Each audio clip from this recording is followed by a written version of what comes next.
Since losing that seat, what have you been up to?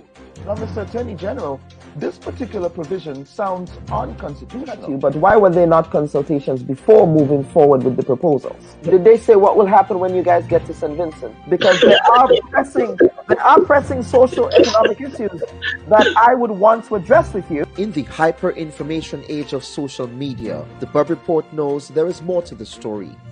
We have questions and demand answers. We strive to hold the powerful accountable and tell an unbiased, contextual story. You know what happened. We'll let you know why it happened. There is always more to the story. The Bubb Report, streaming every Sunday at 11 a.m. on Facebook and YouTube. So it's not a legal schooling. I know you're sensitive to people schooling you on the law, but I think I can trump you when it comes to the history of Grenada. What you're saying is that this resignation was expected? Would it be fair to say that you abdicated your responsibility by not showing up in Parliament on Friday? We are not aware of the terms of the agreement. But then how can you say the terms are not favorable? You don't know the terms. We love old talk, we love gossip, we love brango, we love all them kind of things in the Caribbean. If I cannot play music, I don't know how I'm going to live. We are borrowing money to pay debt because of corruption, waste, and mismanagement. That they have difficulty with your leadership. Why then are you contesting the presidency? You've said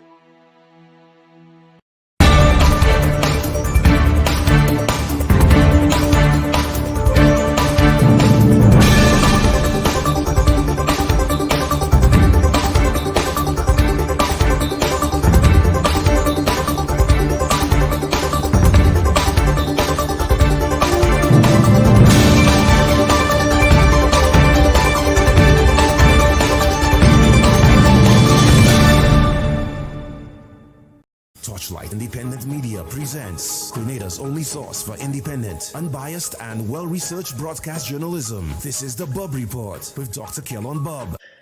Hello and welcome to the January 16th edition of the Bubb Report. This week on our program, we focus on the upcoming general elections in the Republic of Barbados, scheduled for Wednesday, January 19th. The snap election, called by Prime Minister Mia Mottley during a 37-minute national address streamed on her social media platforms, comes mere weeks after the island became a republic and ahead of schedule by 18 months. The Prime Minister opined that petty squabbling was one of the factors that engendered the decision for elections, in spite of the ironclad mandate she received from the Barbadian electorate in 2018. In recent months, I've taken a long, hard look at Barbados, and truthfully, I do not like some of what I see. Torchlight Independent Media presents Grenada's only source for independent, unbiased, and well-researched broadcast journalism. This is the Bubb Report with Dr. Kellon Bubb. Hello and welcome to the January 16th edition of the Bubb Report. This week on our program, we focus on the upcoming general elections in the Republic of Barbados, scheduled for Wednesday, January 19th. The snap election, called by Prime Minister Mia Mottley during a 37-minute national address streamed on her social media platforms, comes mere weeks after the island became a republic and ahead of schedule by 18 months. The Prime Minister opined that petty squabbling was one of the factors that engendered the decision for elections, in spite of the ironclad mandate she received from the Barbadian electorate in 2018. In recent months, I've taken a long, hard look at Barbados, and truthfully, I do not like some of what I see. Much of what I hear and the trajectory of where we are as a people and as a society, where we're headed, is not necessarily pleasing. I have discussed this with some of my fellow world leaders. I've discussed this with members of the academic and intellectual community here in Barbados and in the region. I've also discussed it with my peers in politics, in law, in business, in trade, and other professions. But then when all had spoken, something, my friends, was still absent. And I then returned to Proverbs 6, verse 6, and found the answer.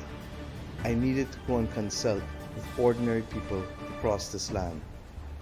These last few weeks have provided me with an opportunity to mingle with, and very importantly, to listen to ordinary Barbadian men and women, young and old, who have invested everything in their quest for the success of this our country.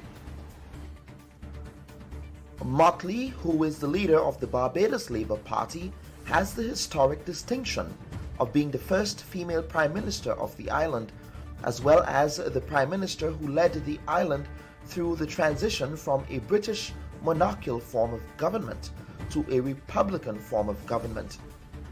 Barbados' opposition, the Democratic Labour Party, led by Rededication, is projecting confidence in spite of her party not winning a single seat in the last elections, when former Prime Minister Frendel Stewart led the organization to the polls. Perla said, quote, "The DLP has been preparing for this moment. We had a low period in our history, but we did not spend the time licking our wounds and wallowing in self-pity," unquote. This week on our program, we spotlight the upcoming Barbados elections and discuss the prospects for the island's future direction for the next 5 years. Over in Grenada, one of the island's premier high schools for boys, the Presentation Brothers College, will be celebrating 75 years as a learning institution. The school, which was first opened on January 21, 1947 by the Presentation Brothers, an Irish Catholic religious order founded by Edmund Rice. The school started with 3 classes, forms 1, 2, and 3, and had a total of 60 boys in the first instance, and this number doubled by January of 1949 as the school opened a new building on the hill. Over the last 75 years, the school produced some notable citizens in different fields of national endeavor, including entrepreneurs, auto mechanics, leaders in science and sports, as well as political public servants. 3 of Grenada's prime ministers, Maurice Bishop, George Bajan, and Dr. Keith Mitchell, attended the institution, as well as the current political leader of the National Democratic Congress, Deacon Mitchell. The theme of this year's year-long celebration is celebrating our contributions to nation building. We welcome our guests, PBC past students Adrian Francis, who is also a retired public servant, Cameron Dufont, also a past student and current public servant. From Barbados, we welcome political scientist Dr. George Brathwaite, who is also a lecturer at the University of the West Indies Cavell campus, and Devarin Bruce. We thank you for joining us.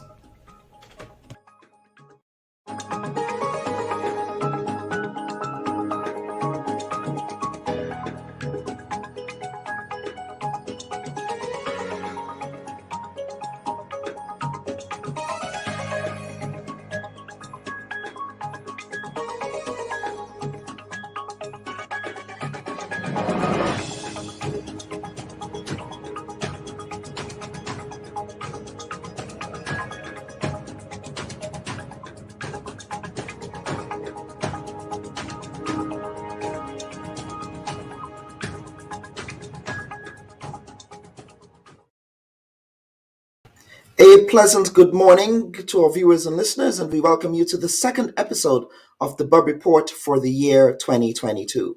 Now, for opening editorial this week, we will focus on a major story that unfolded in Grenada last week. We learned that sociology lecturer Claude Douglas, attached to the T. Marshall Community College, was charged with 4 counts of indecent assault against a 19-year-old student at the T. Marshall Community College. Now, before his name was released, there appeared to have been attempts to conceal the name of the alleged accuser in this case. On the Facebook page of the RGPF, they were quick to release the names of people who were charged with various offenses, including low-level drug charges and other cases of sexual assault. Now, we are calling for there to be an equal application of standards across the board when people who are accused of crimes are charged. If we are going to release the names of the alleged working class accused from, let's say, a River Road community, we should also release the names of an accused who comes from the middle and upper class in Grenadian society. Now, let us be clear. Mr. Douglas, who appeared on this program in the past, is still presumed innocent until this matter is fully adjudicated before the judicial system of the state. But this accusation also raises other questions relative to what some perceive to be a culture of misogyny at the T.M. Marisho Community College, allegedly propagated by some of its senior lecturers.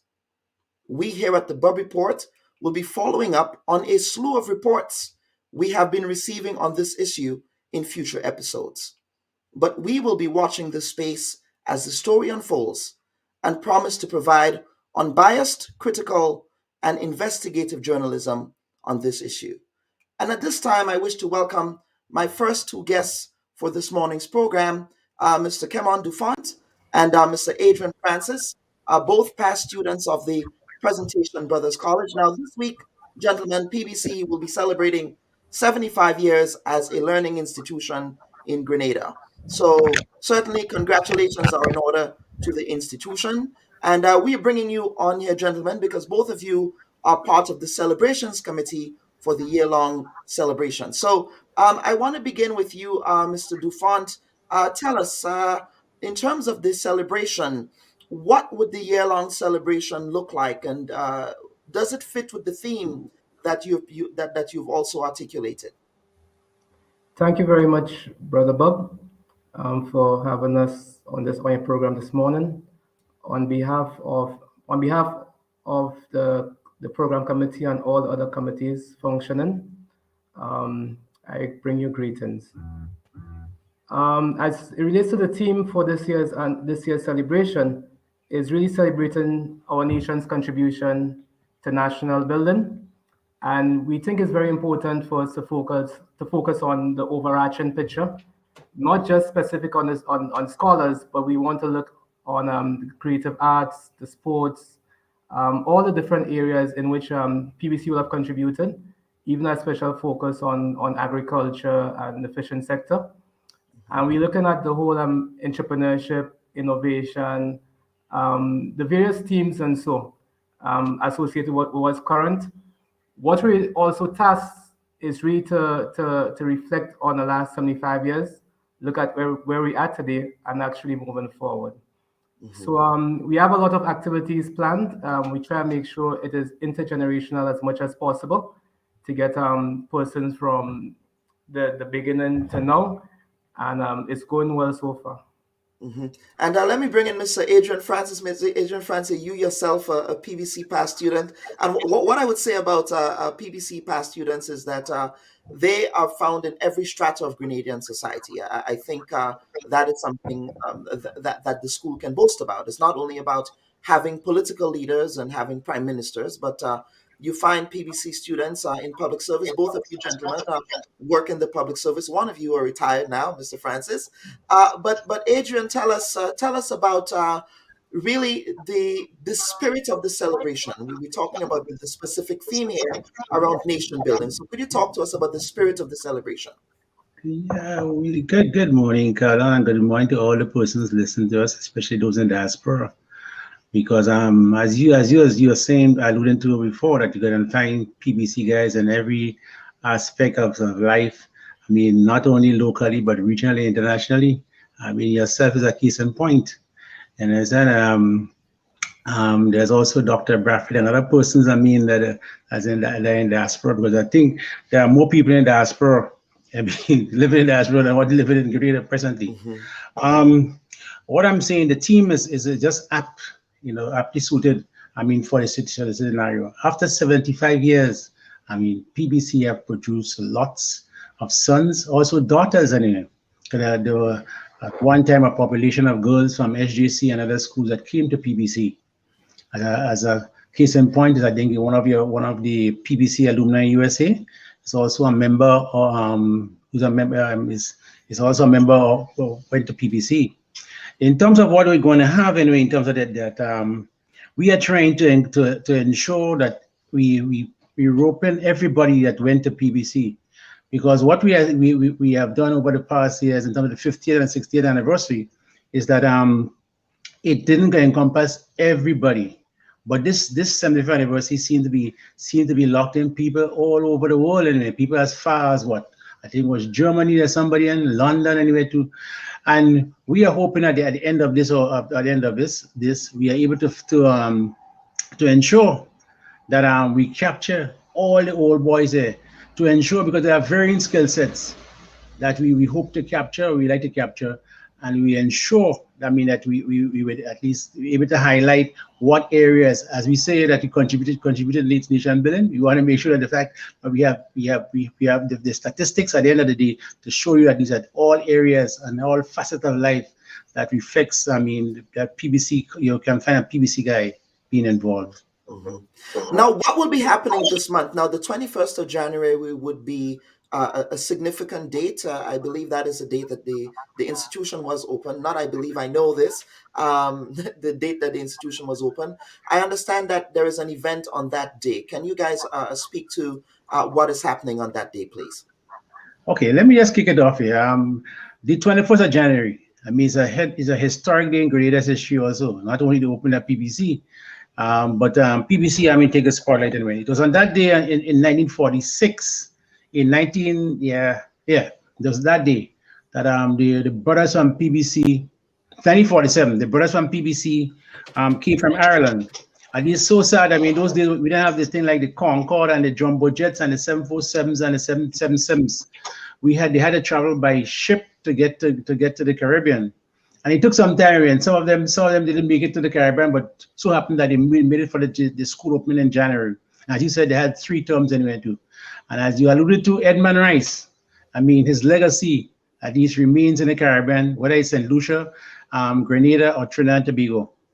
And what we have is a rededication ceremony, because when they got here in 1947, they would have to do the blessing of the school and invocation and such. So that is what we are doing on the 21st of January. Have a rededication. Where we have the blessing of the schools, the blessing of the classroom. We have some prayers and a short ceremony on January 21st anyway. That's what we're going to have on the 21st. Sad to say, we were planning our major activity for the 22nd. That's a church service at the Spice Basket. But sad to say that COVID had the better of us in that situation. So based on advice from sources and stakeholders, we have been forced to postpone that event on the January 22nd at the Spice Basket. So we no longer have that service on the Spice Basket on Saturday. But we are inviting all. Let us pause there. It looks as though there's some music in the background. Go ahead. No, on January 21st we'll have that how do you call it? We have that rededication ceremony at 8:30 at the school, which will be streamed live. That rededication would be streamed live, okay, on various platforms. Okay, now let us talk about the events that are being straddled throughout the year. And Cameron, I believe that you are intimately involved in planning some of those major events. But before we do that, I know that you also have another event in January. Could you speak to that? Okay, from the program committee, we're actually looking at some of the gaps and actually ways to address it with this year of activities. So there's a special focus on wellness, mental health. So at the last weekend this month, we're going to be reaching out to the PBC old boys and so those that are shut in at the prison, the mental facility and so. So, but we're hoping for this to continue throughout the year in terms of a special focus on wellness and mental health and so. We're hoping that we can create awareness for persons to be aware of the different mental illnesses, schizophrenia, bipolar effect, the PTSD and so. So we have a special focus, a national focus. We try to solve some of the national issues also throughout the year. So the last weekend would be a visit to the old boys and so to make them be part of the overall celebrations and so. And would those are those old boys shut-ins, or who are those specific old boys you're visiting? And a question that I probably Adrian might be able to answer is how many of those original old boys are still around? Well, I can answer the first question. Yes, answer the first and then I'll go to Adrian. Yes. So the focus is not only on the shut-ins, but the persons who may have who may be physically challenged or at the prison facility or the mental home also. We try and reach everyone, not just to focus on those who achieve scholar achievements and so. Adrian? Yeah, there are a couple around Dr. Bob, but what we're doing, we are in contact with them at least, and we will at least have a telephone conversation with them because of the COVID situation, as we have a discussion with them. Now let us talk about legacy building.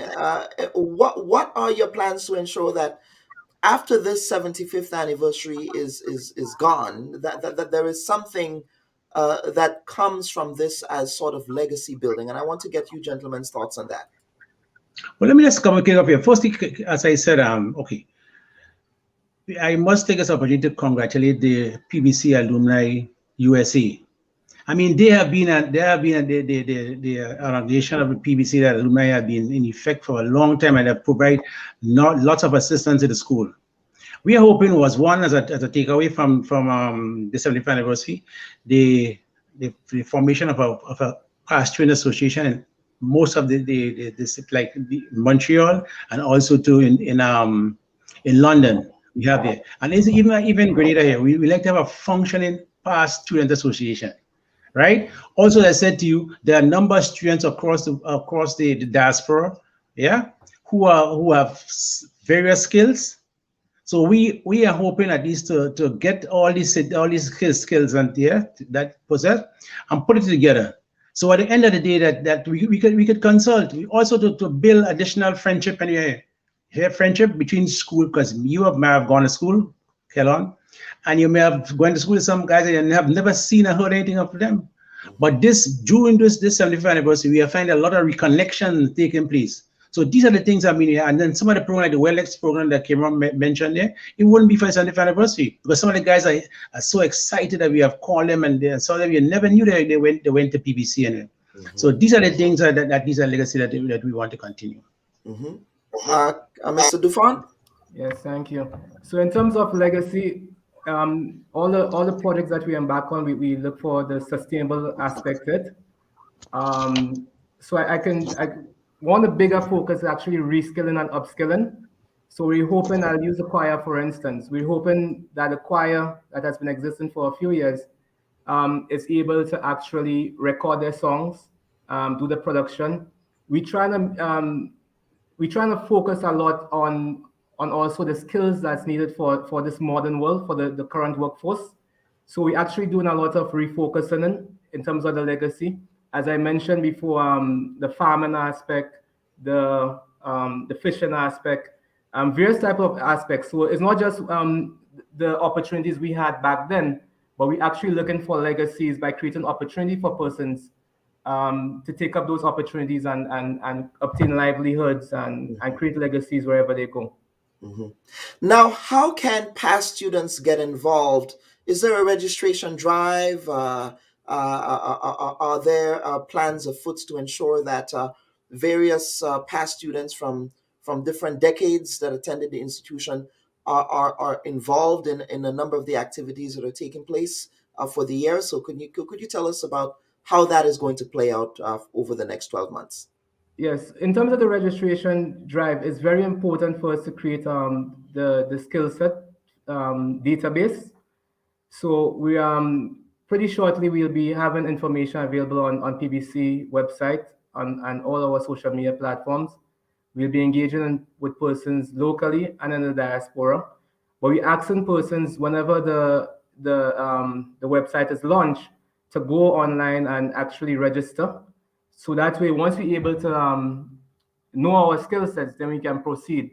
And we're also looking for the actual gaps to see wherever we need to build the various type of skill sets. So as I said, it's very important for, as Adrian said earlier, for the younger generation to be involved. And we asking all persons to come on board. We have activities for everybody. We have sporting activities. You want to do some hiking. You know, we just want to have fun this year. Fun, make it safe, make it educational, and build on our social capital locally, regionally, and in the diaspora. So from what I'm hearing, Adrian, and I'm going to bring you back in, from what I'm hearing here, this 75th anniversary celebration is not only for the old boys and old girls of the institution, but you're also incorporating parents, you're also incorporating current students, you're incorporating the wider community into these celebrations, yes? Yes, Kelon, I mean, you have it, I mean, hit it on the head anyway, because you know PBC is not PBC, because you remember that in the days, at least in my days at PBC, was a PBC SJC scenario anyway, whether it didn't call football or cricket or athletics, was SJC and PBC. And I can recall in 1972, when you wanted to call, was a PBC SJC. You understand that? Yeah, and this thing, I mean, resonates anyway too. And also too that we had most of the PBC guys that came from the outer parish of Grenada and went to, and at least there's a strong population out there at least. And these guys, I mean, may not have been part of the 50th anniversary or part of the 60th anniversary. So they're taking the opportunity now, because this 75th anniversary is all encompassing all the past students, both boys and girls. Because you may not know that Dr. Cheryl Purcell.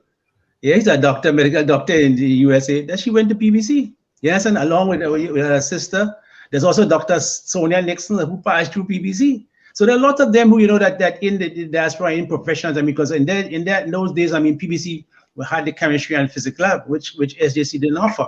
So some of them seized the opportunity to come to PBC at least to further their education.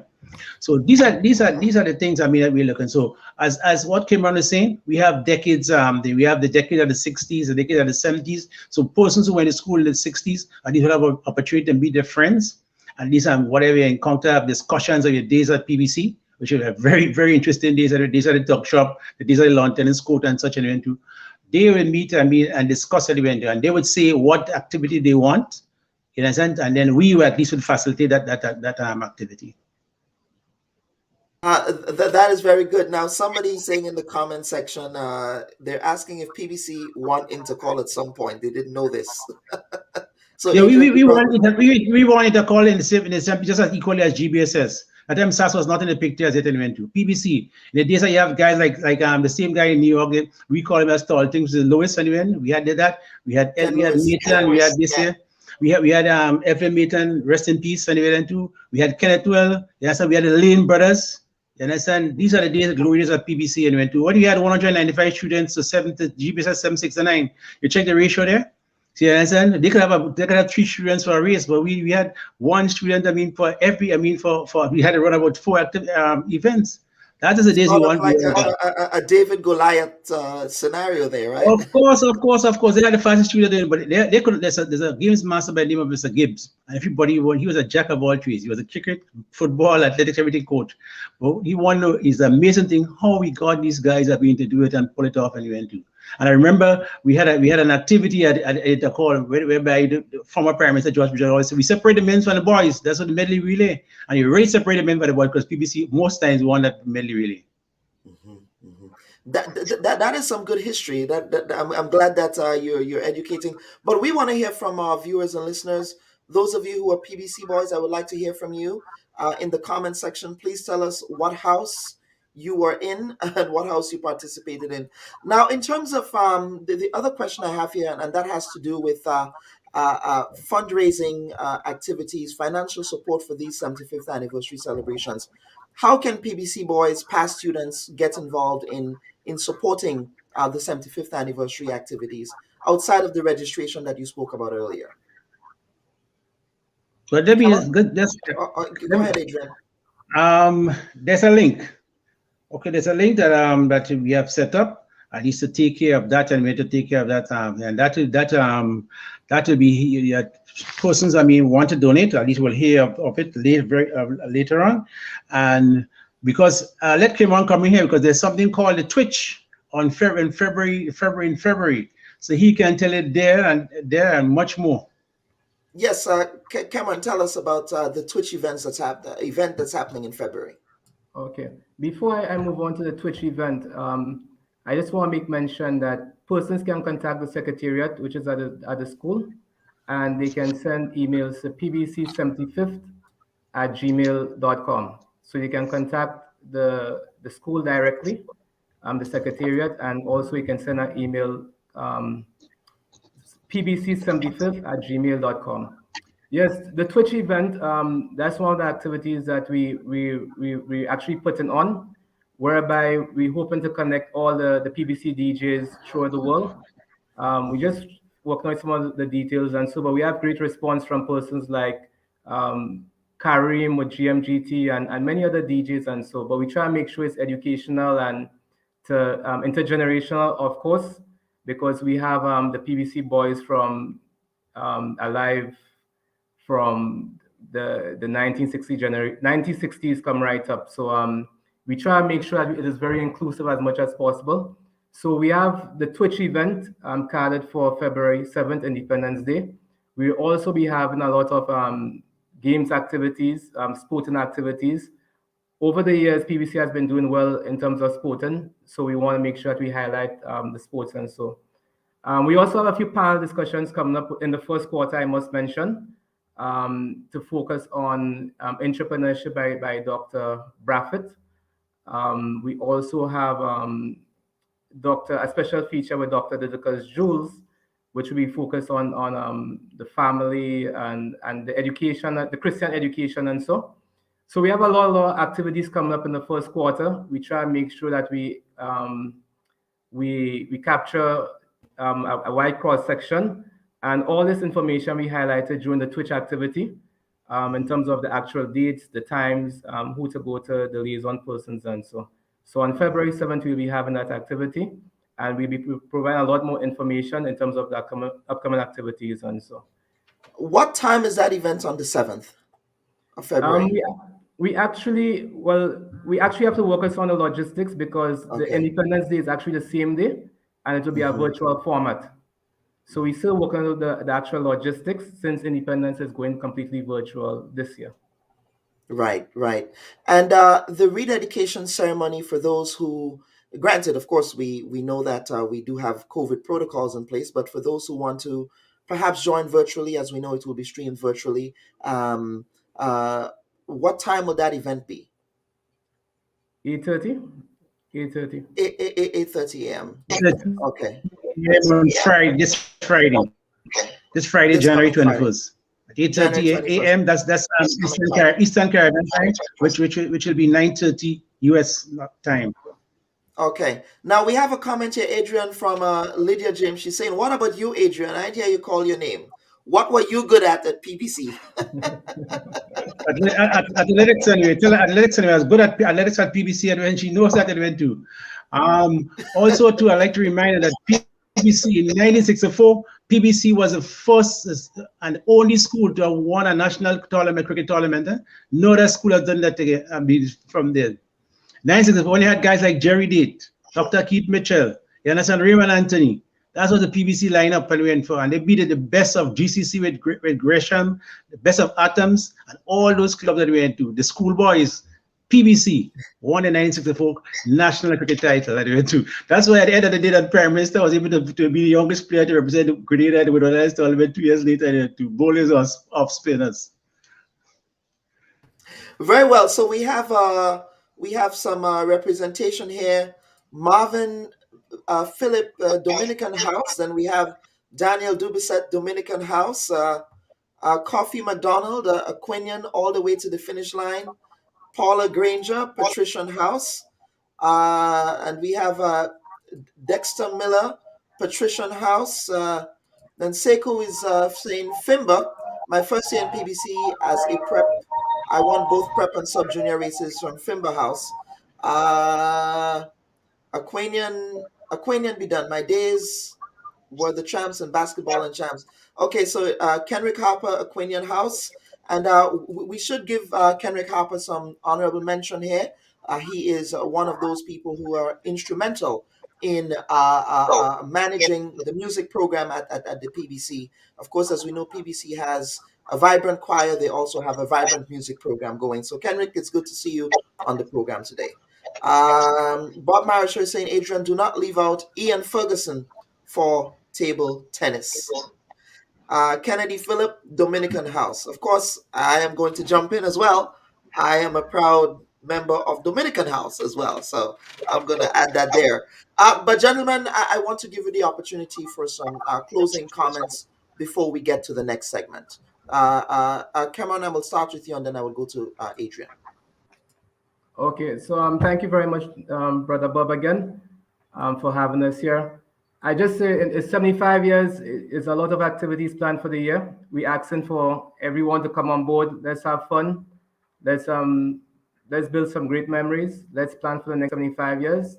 And for persons, many persons are actually messaging me right now in terms of how to contribute. And so we have the account set up by at Cooperative Bank. The information, the actual account number, and so would be displayed. Kellen Bob would share that information. But we have the account already set up at Grenada Cooperative Bank. And then we also have the PayPal set up. So for personal diaspora who want to contribute, you can, all the links and so will be shared and provided during the course of this week. So I just want to thank you all for having us here today. And we look forward to a year of having fun activities. Safe activities. Absolutely. Adrian Francis? Yes, yes. I can't forget Ian Ferguson, Joseph Cummins, for cricket anyway, and all the other persons who have made contribution during the 75 years of PBC thus far. I must say, Caroline, I must say thank you very much for hosting us this morning, and thanks to all the persons who are there that invited us homes, and we're looking forward to all past students. Those of you who are registered, you know, you may know a student who have not registered, or some student. Please pass on the word that the 75th anniversary of PBC is on, and it gets on the way on Friday, January 21st, for a period of 1 year to January. That will be a year celebration. So please register. And those of you who have something to donate to them, please contact the school. And also at the PBC address at pbc75@gmail.com, and make a contribution to the school, because there are lots of things to be done. Because you recall the Brothers House, that is in a state of disrepair. You understand? And we need to bring it back and because that's a historical part of PBC, when that's when the school started, and you want to refurbish that here and keep the memory and the legacy of Edmund Rice alive. Absolutely, gentlemen. Thank you. And as a PBC past student myself, I am more than happy to contribute in whatever way I can by lending this platform and supporting the work of the PBC during the 75th year.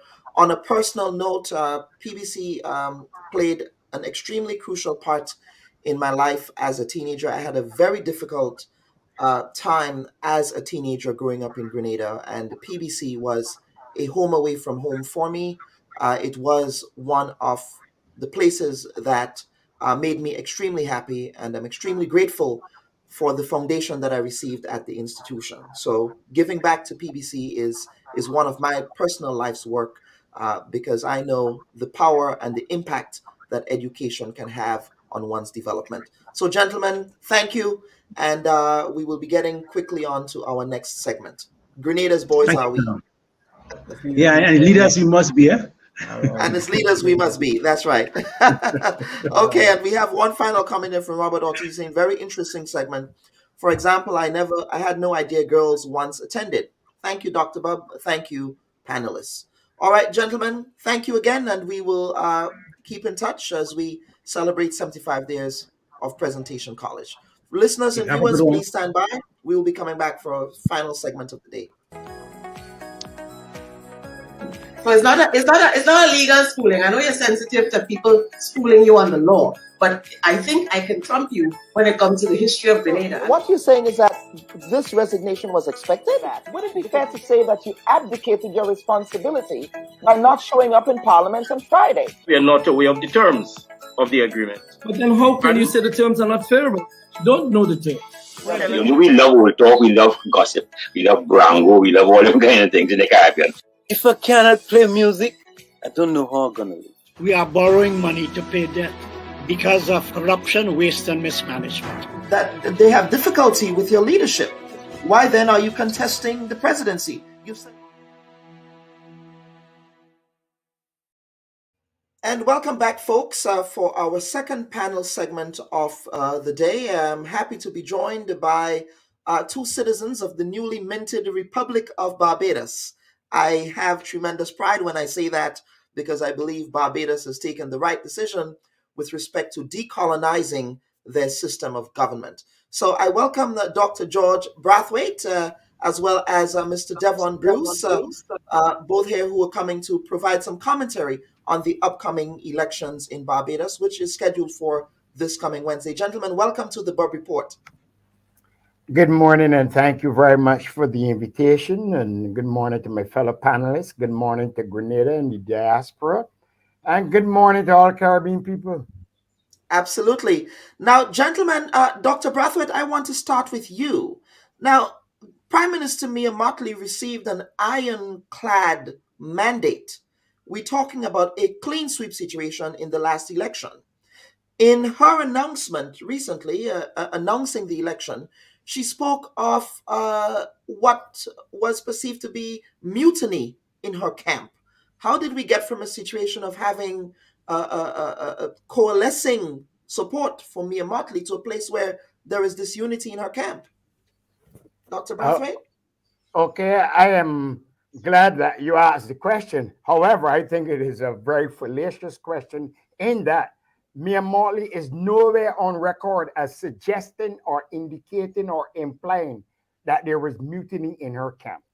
What Miss Mottley spoke about was a divided society where oppositional voices seem to be growing, perhaps vociferously, in terms of keeping certain segments of the whole progress of the country, particularly as it results related to COVID-19 and the approaches and responses to COVID-19. So there was that sort of bifurcation in terms of the messaging. We had this situation where there was a lot of back and forth. There was a lot of fake news being circulated in relation to these things. But at no time has Miss Mottley spoken, addressed, indicated, or any of the sort that there has been disunity within the ranks of her political party. So, but your theory here is that because of what the opposition has been doing, that prompted an election. Does she still has an ironclad majority? Yes, she has an ironclad majority within the ranks of the government and the administration, and you can go ahead. And this is a scenario: you can go ahead, and you will be constantly having to compete, particularly in terms of protocols, in terms of your approaches and your management of the COVID-19. While several of the things have been successful, all have not reached the same level of success. But the fact that you had a lot of misinformation, a lot of persons that were of oppositional voices who were invited to sit on particular committees and were part of the deliberative process, and then they would come out afterwards and say something contrary. It demonstrated a sense of divisiveness within the context of society. And Ms. Mottley clearly said, well, if you want a fresh mandate, if that is what the opposition forces are demanding, and they're looking to seek a fresh mandate, a voice to the people, let's have it. And she accepted that and brought it on. And I must add, perhaps the unspoken thing.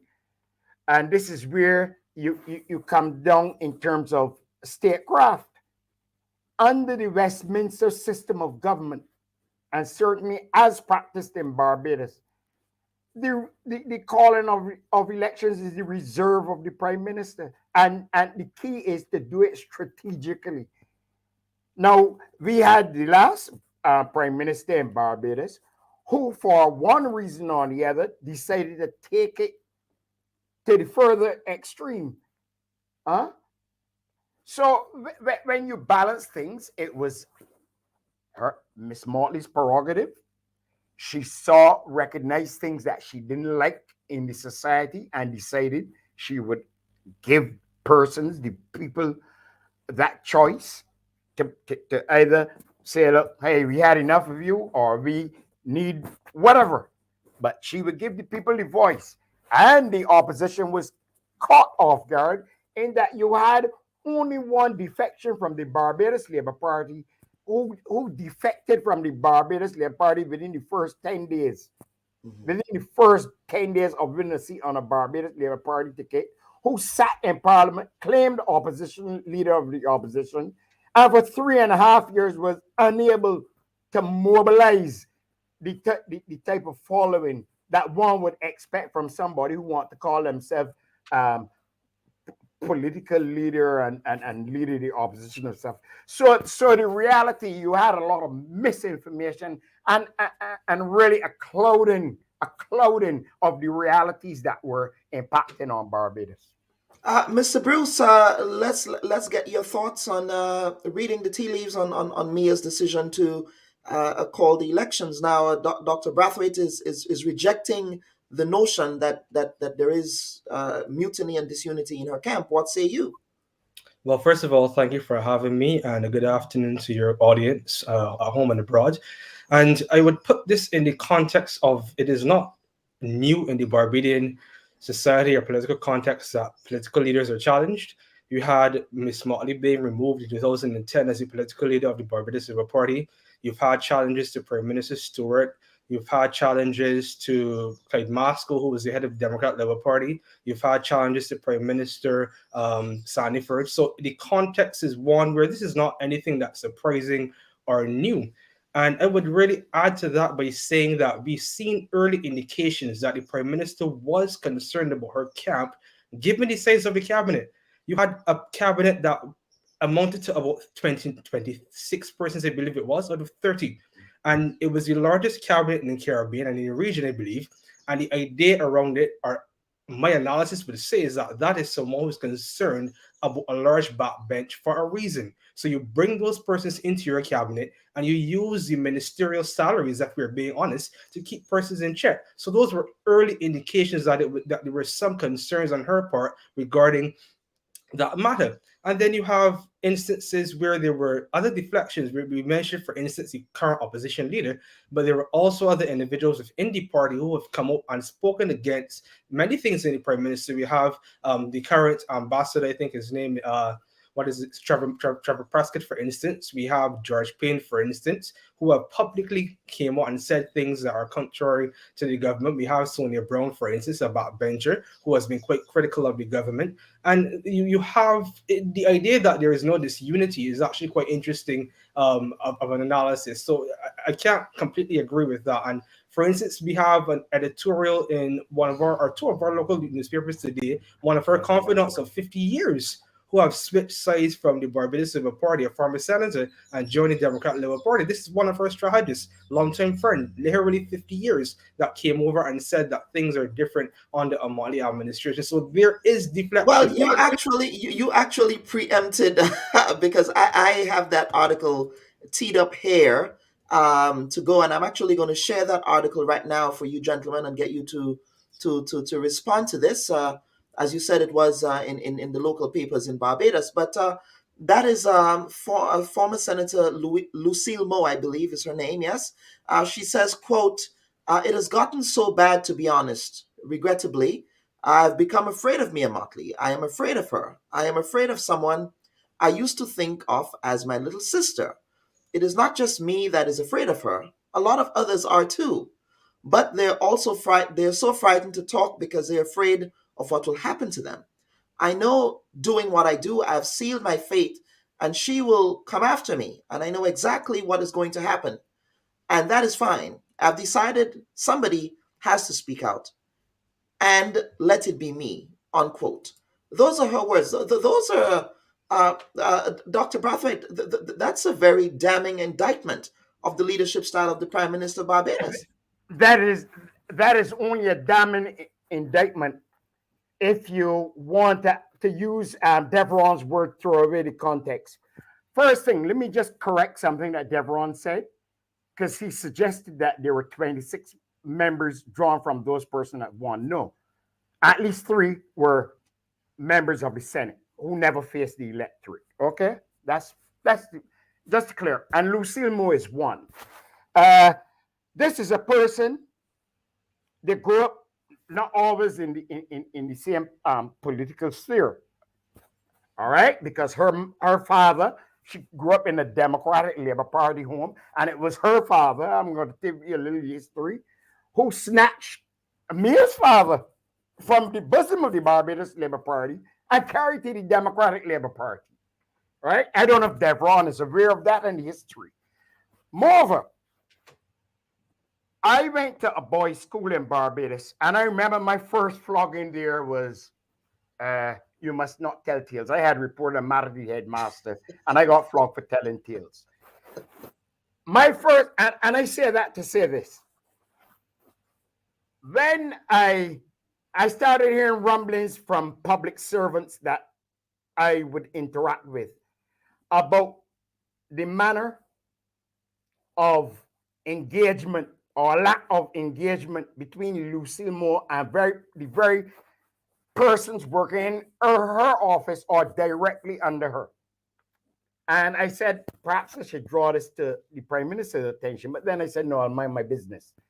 Then there were persons, including the University of the West Indies, who interacted with her at meetings and found this person to be quite disagreeable, aloof, and really not congenial in terms of the professional manner that ought to be brought.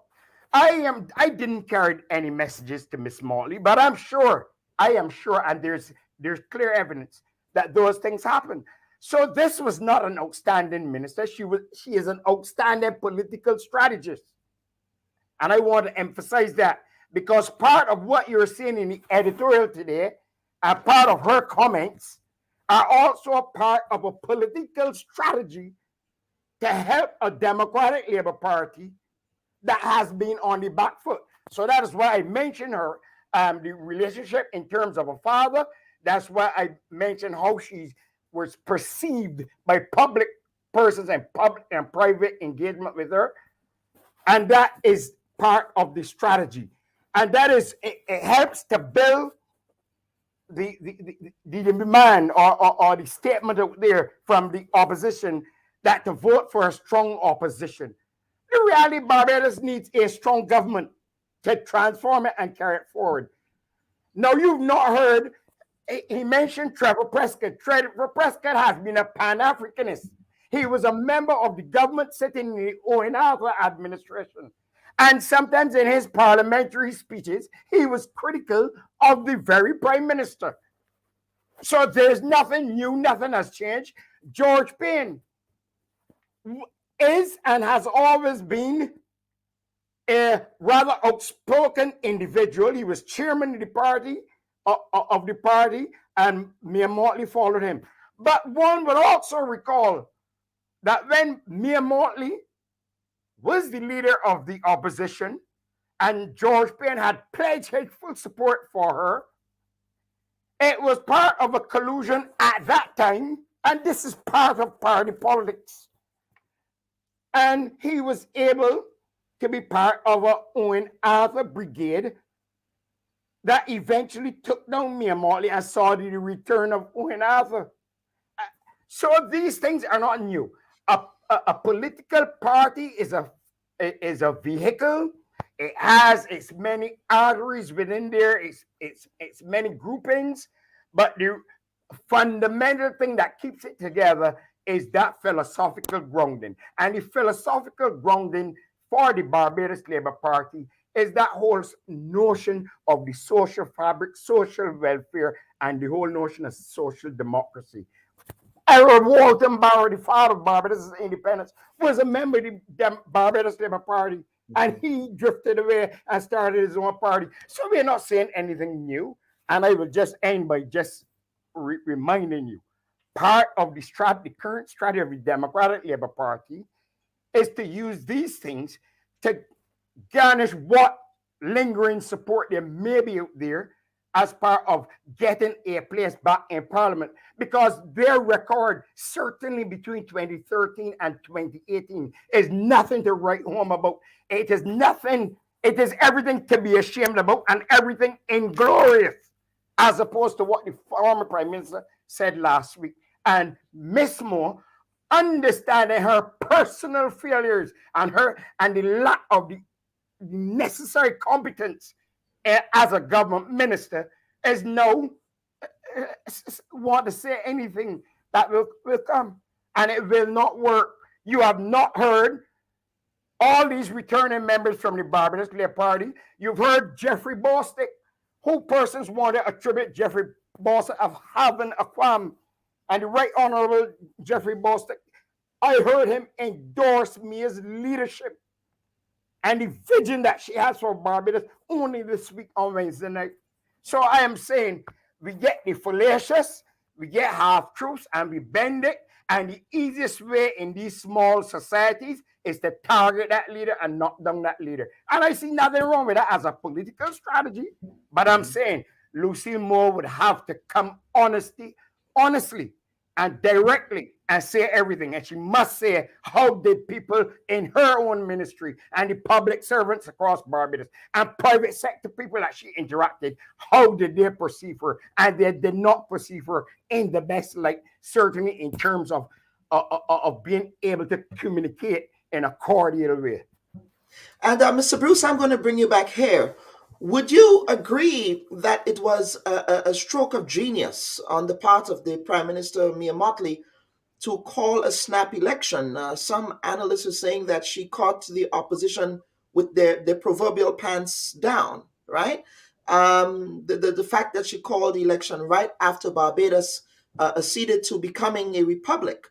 Some are saying that that is a stroke of political genius. What are your thoughts on that perspective that has been advanced by some political operatives in Barbados? Well, I can take that argument, and the argument does make sense. But what I would add to it and say is that I would...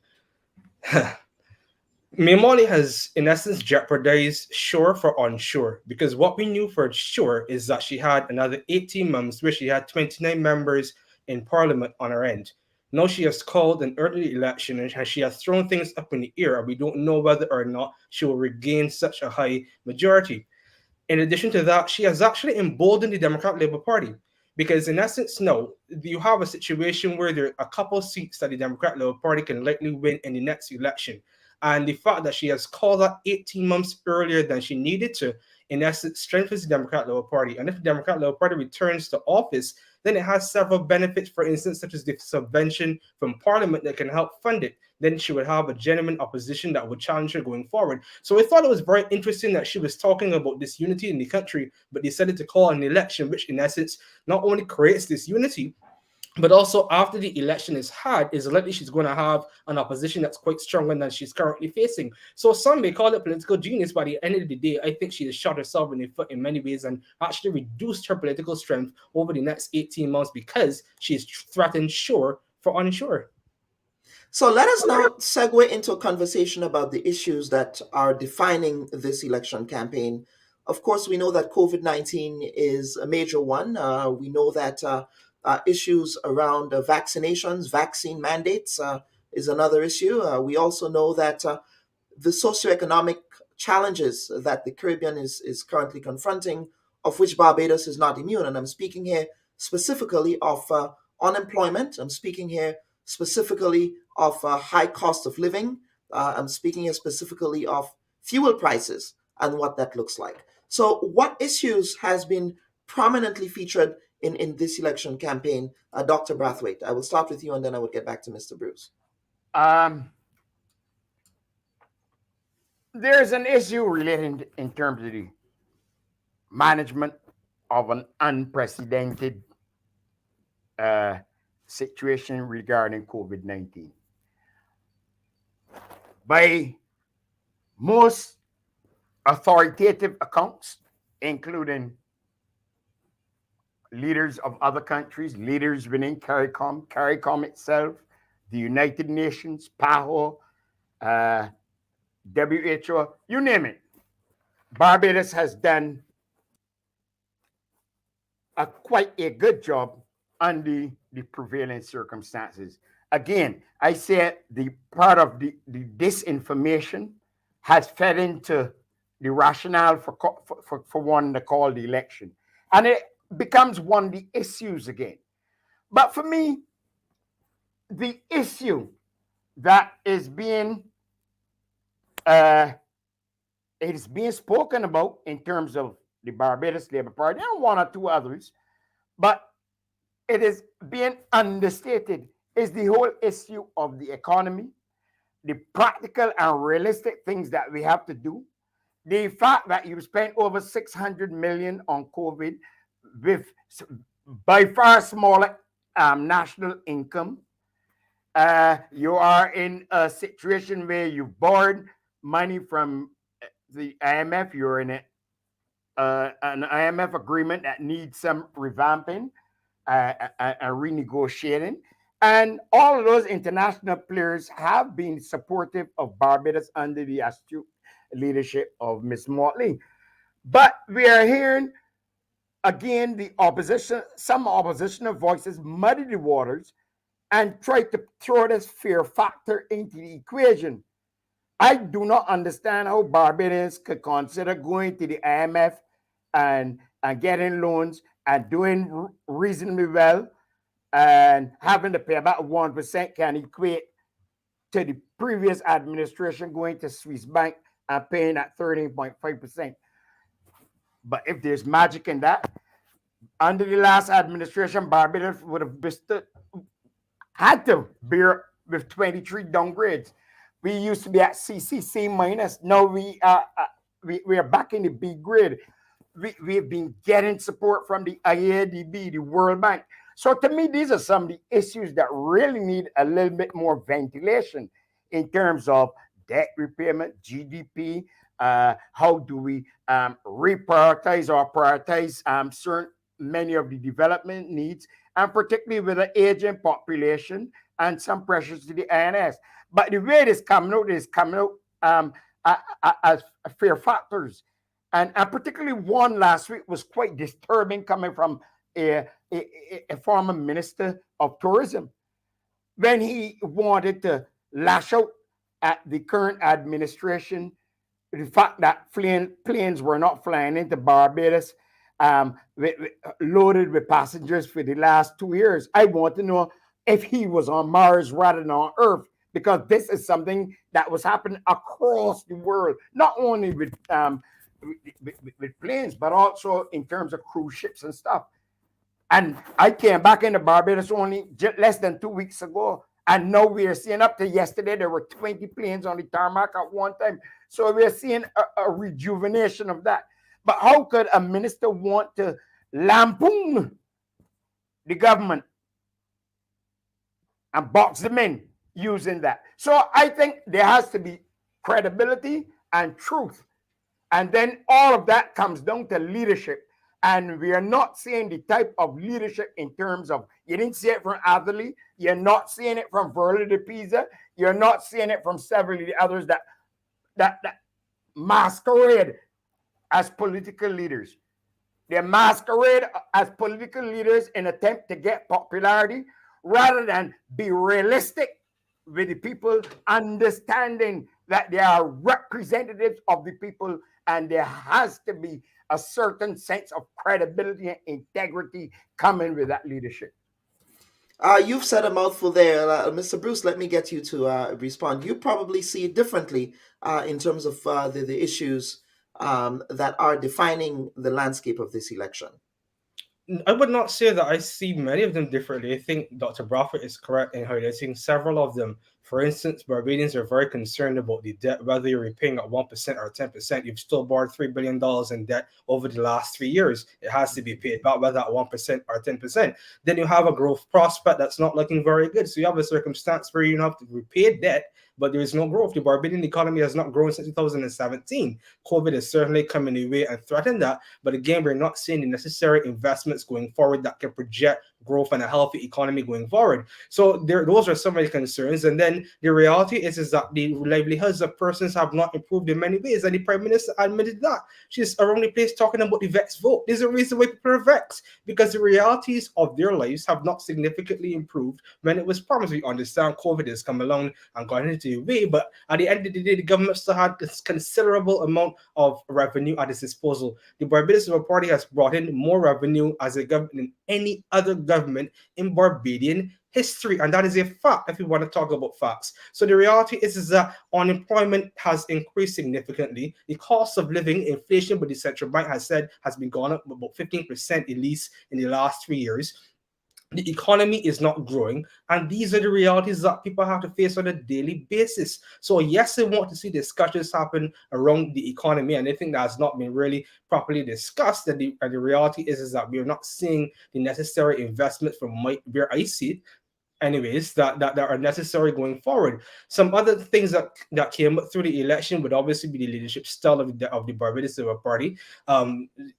On one hand, the Barbados Labour Party projects their leader as someone who is competent and able to get things done, which is true. But on the other end, there is a far end of the stick, which we discussed, issues that, of authoritarianism and the words being thrown around, such as dictatorial and despot and those various things. Those have been coming up in the campaign as well, not only in the campaign, but on the ground. So the practical reality is that you're seeing a society which wants a level of balance back to its parliament, and they understand that that balance is just a germane to the Barbadian political context. So those are some of the issues that I've been seeing coming up, and obviously the more on the ground issues in various constituencies. But the economy, unemployment, cost of living, those are the things that Barbadians pretty much care about.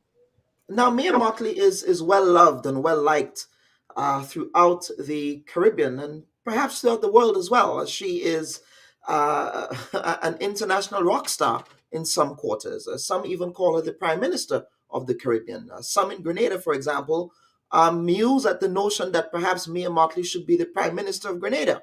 That is the extent of her popularity. Now, does that same regional and international popularity, in your view, Bruce, translate to national popularity at home and goodwill at home? I think there's considerable popularity towards Mia Mottley, and put it into context, that is in the absence of really the opposition doing a very good job when it comes to their aspect of leadership.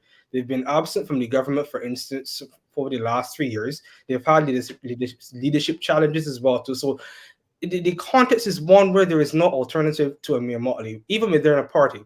But we also have to recognize that popularity is waning, because there have been several instances where the public have, in essence, chastised Mia Mottley, which I found to be very ironic in many circumstances. We've had the circumstance with the Trojan rhythm, which George would be very familiar about. There've been a vaccine situation, for instance, where the society was divided on that matter. So the mandates of the vaccine and things such as safe zones and those various things, I think, have definitely hit her popularity and the health of the economy. So we've seen the health of the economy not improve, and persons are quite frankly at this point fed up. So you have a prime minister who's not only talking about the vets vote, but not voting for an opposition. So you have a Mia Mottley who understands that her popularity is waning. And again, I don't think that there's any political leader who has the level of popularity in Barbados that she has, but it is certainly not Teflon, and it's definitely decreasing over time.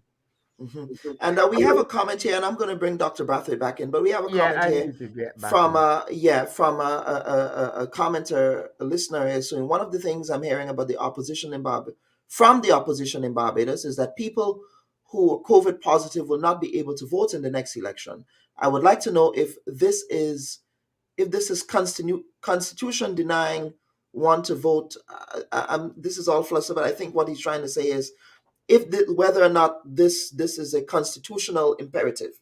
I want to hear from you, Mr. Bruce, and then Dr. Brathwaite, and then I will get you to rebut to what Mr. Bruce said. So yes, the person is correct that persons with COVID-19 will not be able to vote on the election. And currently we have about 5,000 persons in isolation, and by the election it may very well be 6,500, 7,000. So that's a significant amount. Now, the right to vote is not a constitutional right in Barbados, but it is certainly enshrined in the Representation of People's Act, for instance. But this, is interesting because we speak of leadership, and this really speaks to leadership. You have a circumstance whereby we have not brought our laws to a 21st century, even in the absence of a COVID environment. We've not brought our legislation where you can have mail-in ballots, where you can have digital voting, where you can change your way of voting to ensure that persons who may be disenfranchised are no longer disenfranchised. For instance, in Lucia started that process in 2008, for instance, where persons who are hospitalized can in essence still have the right to vote. So this was an issue for me of leadership, because if you're going to call an election knowing that your electoral laws are inadequate and the elephant in the room is COVID-19, where probably 7,000 persons will not be able to vote, or you've not legislatively put anything in place to ensure they can, that is an issue of leadership. That is an issue of vision. That is an issue of not understanding or clearly ignoring the fact that that is the elephant in the room, and things could have been done legislatively to fix it. The idea that it's electoral boundaries' responsibility to carry out elections is correct, but the Electoral Boundaries Commission does not write legislation. It does not. So things such as mail-in ballots, things such as absentee ballots, things such as digitization of the process, the Electoral Boundaries Commission can't do that. Only the government can. So you should have had that foresight to understand that in the COVID context, and that the fact that COVID is not going anywhere gives you the imperative to do something legislatively to ensure our electoral laws can facilitate persons within this context. Dr. Brathwaite, you've been waiting in the wind here. I'm going to give you a chance to respond. Yes, I thank you very much, because I do not want to call them untruths or misstatements, but I want to say sometimes we can say things out of ignorance. So I'm going to start with the economy first.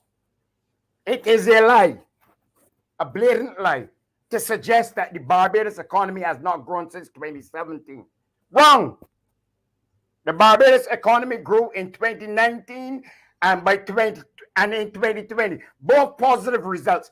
The economy, in contradistinction to last year, has grown by 4.1% as presented by the governor of the central bank, and is expected to grow by 7.7% for this year. And this is put up by the IMF, the World Bank, CELAC. So I do not, I really don't want to pin to my colleague anything averse of truthfulness. But the reality, sometimes we can't always rush to make these generalized things. More than that, it was those conditions. We moved from a situation where this Barbados had 4 weeks cover in terms of foreign exchange to now having 23 or 24 weeks of cover at the moment as I speak. We moved from a GDP, one of the 3 worst indebted countries in the world, have significantly reduced that. It is that reason that the IMF has been highly supportive of Barbados. The IADB has been highly supportive of Barbados. The World Bank has been highly supportive of Barbados. Yes, there are some things that we've watched. That is why we have not received not one single negative rating from a rating agency, despite the 23 downgrades that came in a year span. No, we have to be honest. In terms of the unemployment, we were well on target in terms of reducing our ratio of debt to GDP. And then came along, it was COVID. It was the volcanic ash from the Soufrière volcano.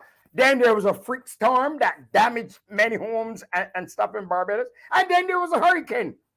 But sometimes we choose to ignore these things and the implications and ramifications of these things and don't suggest them. Now, in terms of the point that the question raised by the person who sent in, the reality is if you are hospitalized, whether it was in 2016, 2010, 2008, 2000, you couldn't go and vote. We have not catered for persons in hospital leaving the sick beds and coming and vote. We are in unprecedented times in terms of a pandemic. Elections all around the world, even in the Caribbean, have gone ahead. Now, what Mr. Bruce wants to push the weight onto the Barbados Labour Party, and perhaps what he should do is to put pressure on the officer who was really, or that elected member who really had the oversight, had the tools, had everything at his disposal in terms of making or recommending any changes to the Barbados Electoral Board Commission. And that is the leader of the opposition. The Prime Minister does not. It is the leader of the opposition. So those are things that need to be said or need to be certainly put in context and not put out there to either misconstrue or mislead. Interesting, very interesting. You gentlemen are very passionate about this election. I would tell you this, that the Barbados election has captured the imagination and the attention of the Grenadian public. So we certainly thank you. But on background, sort of I would call it a sideshow, really. There have been some personal attacks on Mia Motley, and Mr. Bruce, I'm gonna direct that question to you. You've had insinuations, well, she's not a mother, and I will play a clip here from a member of the Democratic Labour Party. I believe that was from a previous campaign, but to me that seems to highlight the sideshow of the campaign, and I'm going to play this clip and get you all to respond to this. I want to ask the Christchurch East Branch members tonight whether or not they still support Wilfred Abrams, and if by association they also support same-sex marriage. In other words, what they want, what he wants, is for men to be married to men, women to be married to women. In other words, bullers marry bullers, and wickers marry wickers. Now that shouldn't surprise you, because the Barbados Labour Party is led by a self-proclaimed wicker. Self-proclaimed. Doesn't have any liking for men except those men who don't have balls. Because okay, we will stop it here. It went on, and it was extremely offensive in my view. But that was from the Democratic Labour Party, an attack on Mia Motley's perceived sexuality. That is a subtext that nobody talks about, but which I will talk about. So, Mr. Bruce, I will get you to respond. Is that kind of rhetoric and narrative helpful in an election campaign that is supposed to be addressing the issues that affect the people of Barbados? Well, first of all, I would say that was a clip from the 2018 election as opposed to the current election. And certainly, I don't think it has any place in Barbadian context. I don't think there's much more that can be said to that, but it's an unfortunate reality that is a reflection of an underbelly that exists not just in Barbados, but in the Caribbean in general. And it's just something that we need to move past and actually discuss, as you said, quite openly. And obviously her sexuality is nothing that I'm familiar with, but anyone's sexuality has no bearing on how they would govern and any of their business going forward. So it's an extremely unfortunate comment to me, and it is an extremely unfortunate thinking ideology to have, but again, it's a reflection of where we are as a society, and it needs to change. Well, explain then the leader of the Democratic Labour Party making comments to the effect that, well, Mia Motley is not a mother. What does that have to do with anything with governance? I'm not sure that actually came from the leader of the Democrat Labour Party. And again, quite frankly, it's not anything that I think has any real bearing on politics. I don't know what else to say to that, to be quite honest. It has a place in politics, really. Yeah. And Dr. Brathwaite, let me get you to respond to that. Yes, I really would love to respond to that. And it is this debasement of the right excellent Walton Barrow, a national hero of Barbados, the man that left the Barbados Labour Party and would have started the Democratic Labour Party. That is a total debasement of his political party. And the mere fact that it was repeated, those types of things and insinuations were repeated on the every platform throughout 2018 without redress by its then political leader. And the new political leader can have on the platform this man that went that low. It tells you something about the current trajectory of the Democratic Labour Party. That is a statement in of itself, because that person, if I'm coming as a new president, a new leader, trying to project an image after losing 30 seats in Barbados, why would I have that individual who was so low, so nasty to women and men, to humanity? Why would I have him on a political platform? And then in this year's platform, yes, they brought in motherhood. I did not think that the statements in of itself were offensive. However, it brings in the question that a number of persons know where they are today, but they don't know how to get there, or they don't know the history. Barbados, Grenada, St. Vincent, Trinidad, throughout the Caribbean, we grew up in communities and villages where sometimes the best mothers were those who never bore children. And we saw them as mama, auntie, ma, mum. We call them all those things because they had a love and a charitable spirit for children and were able to feed you, guide you, lead you, all of these things.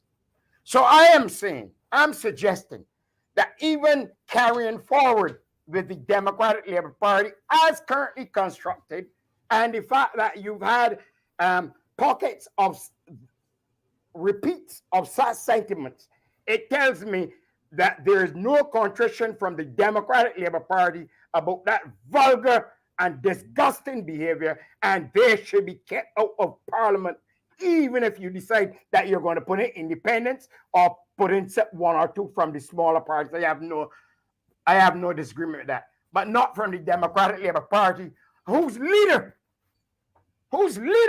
is now a woman for the first time, and the Democratic Labour Party has traditionally been perceived as being unfair to women in its party, and treating its women and keeping down its women in that party. Can I jump in here? Yes, Mr. Bruce, quickly.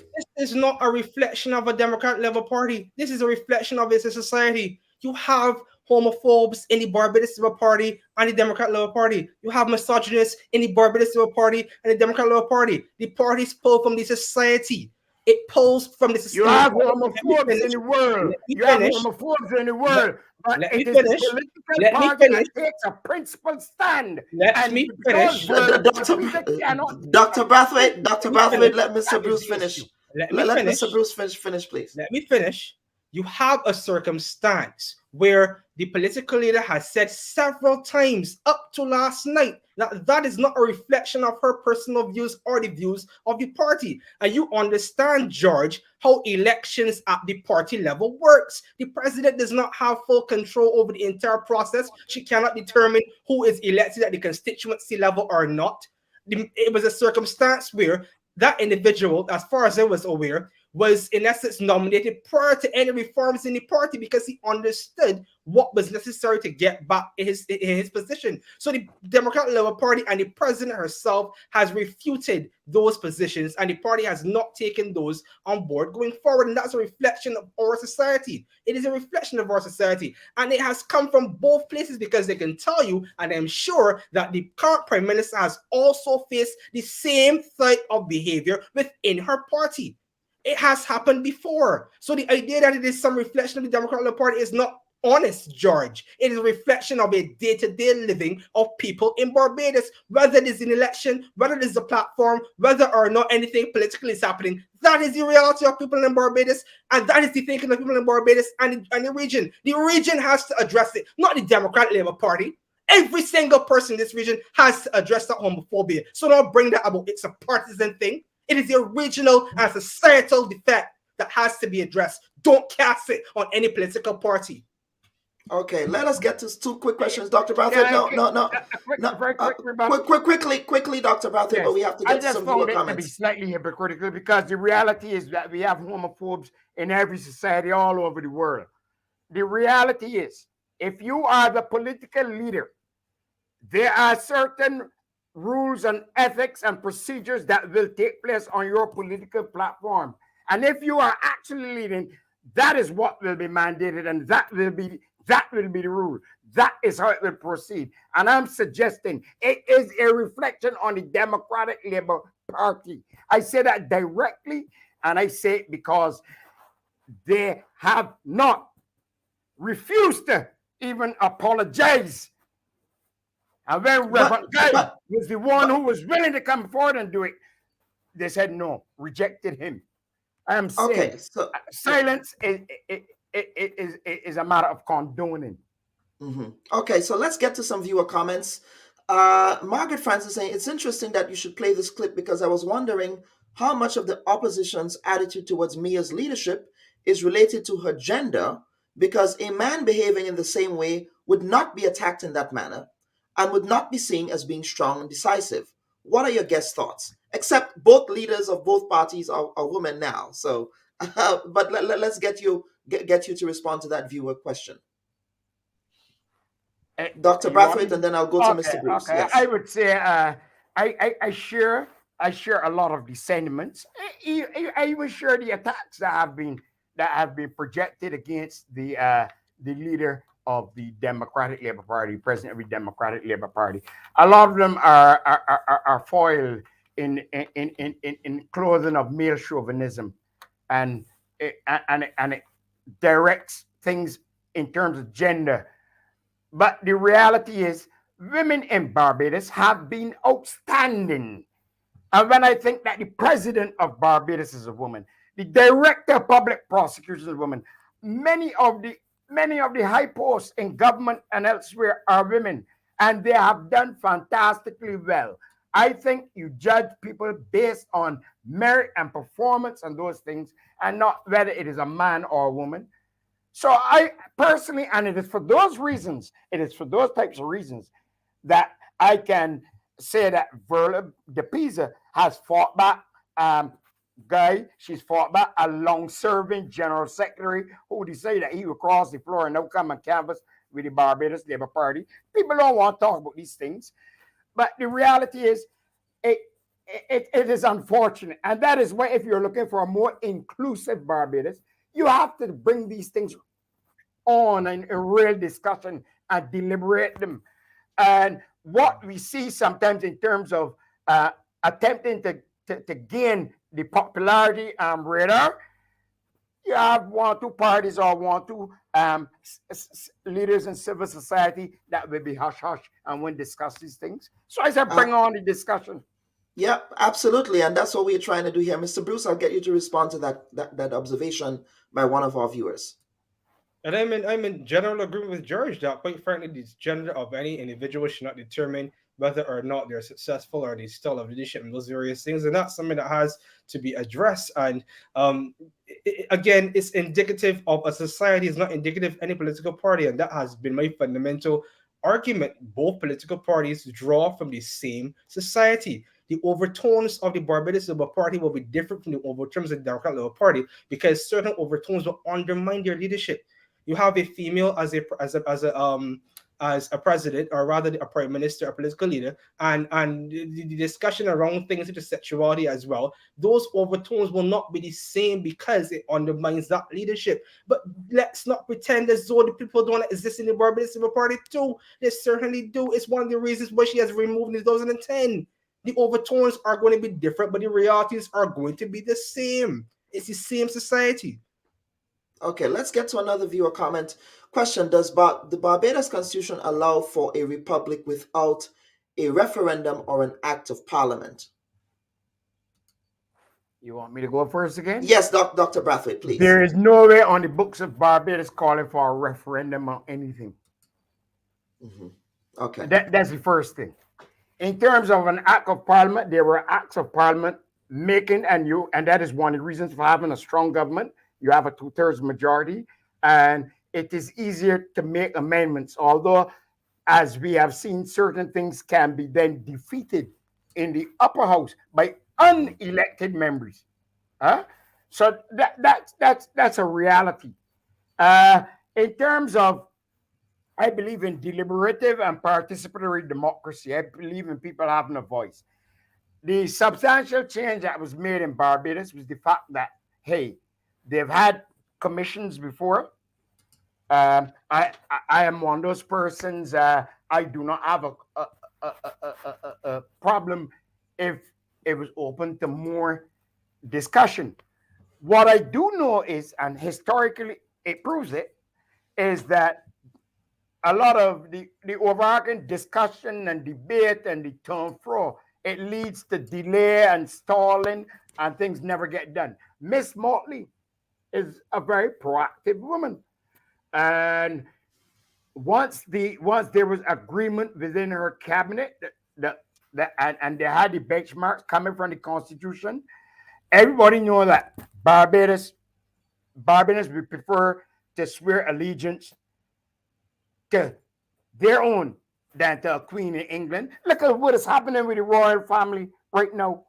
And Prince Andrew. Come on. I am proud that Barbados has made that initial step in terms of republic.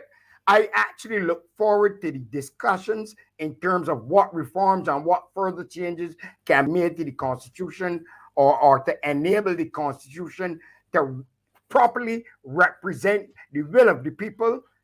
Because at the end of the day, that is what a republic is all about. It is not about the monarch, it is about the people. And I look forward to those discussions. I hope my friend Devron Bruce and all others, regardless of political shade, color, or whatever, will get involved and participate. When Barbados move, one of the things that we're having trouble with throughout the Caribbean area, move from dispensing with the Privy Council and adopting the CCJ as the final court of appeal. We didn't go to a referendum. There wasn't a referendum on that.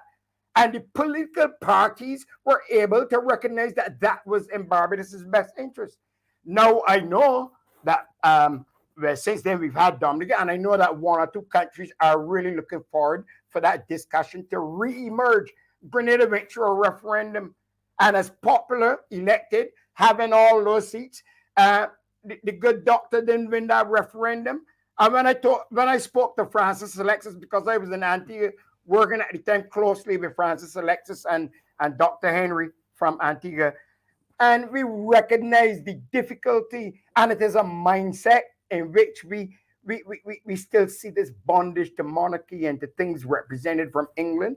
But we have to start building confidence of ourselves within the context of this Caribbean region.